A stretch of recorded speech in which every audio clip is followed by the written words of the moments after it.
Hi, our next assignment is a Harris College letterhead.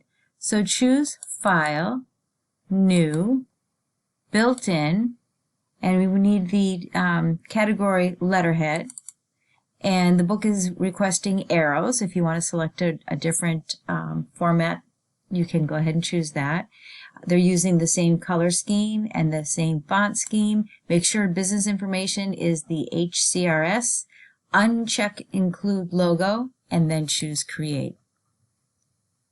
If you zoom in a little bit, you can actually see that the correct information for the address and the telephone number is from our business information.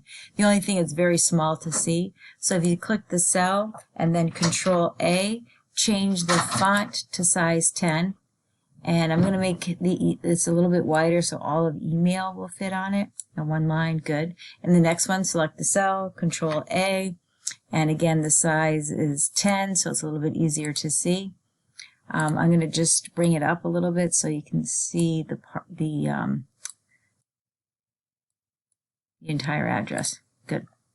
Next thing, we're missing the Harris College logo. So choose Insert, Page Part, and there's a logo. And we're going to go to Word Art Tools Format, and the height is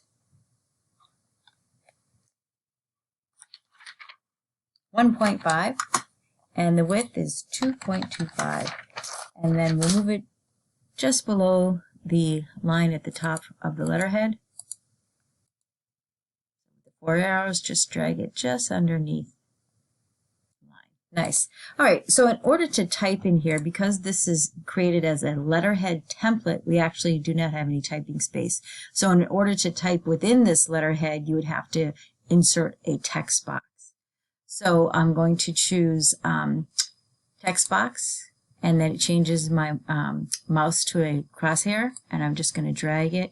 Make it too big, you can always change the size of it, and then you could type the contents of the letter, but I already typed it for you. The only thing is we can't use it. What we usually use is insert file, because what happens is it doesn't accept the formatting of the letter with the single space and the extra spacing after. It doesn't copy that, so we'd have a lot of things to change. So it'd be easier just to go to your Word document, do a Control A, copy, go back into Publisher in the text box, and just paste. That way you have it in there. I didn't put the date because I wasn't sure what date you would be typing this or doing this assignment. So if you select it, you can choose Insert, Date and Time, Current Date, and OK. And there it fits nicely. So because it's a letterhead template, you can't actually type in it until you do a draw text box. So this is the first part of the letterhead. You have the line at the top. You have your logo, and then the information on the address and phone and fax and email. Then you have the contents of the letter. And then at the bottom, what we're going to do is insert an Excel spreadsheet.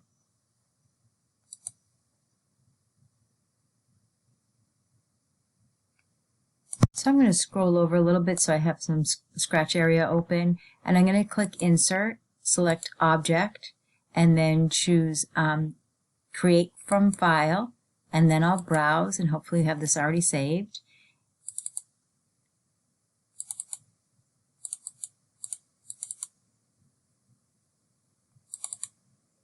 And it should be called, it's an Excel spreadsheet. It's called Meal Plan Purchases. Go ahead and select it and open, and then click OK.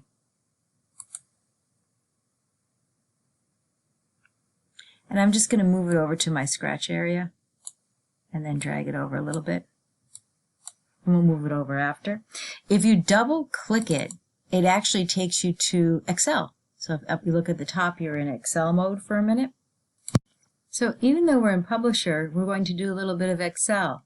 So the first thing you'll do is select B4 through E4 and choose the formatting, the $sign, the accounting formatting style, so it gives you the $sign and the decimals and the commas. Do the same thing for row 6, all the way up to E6 and accounting.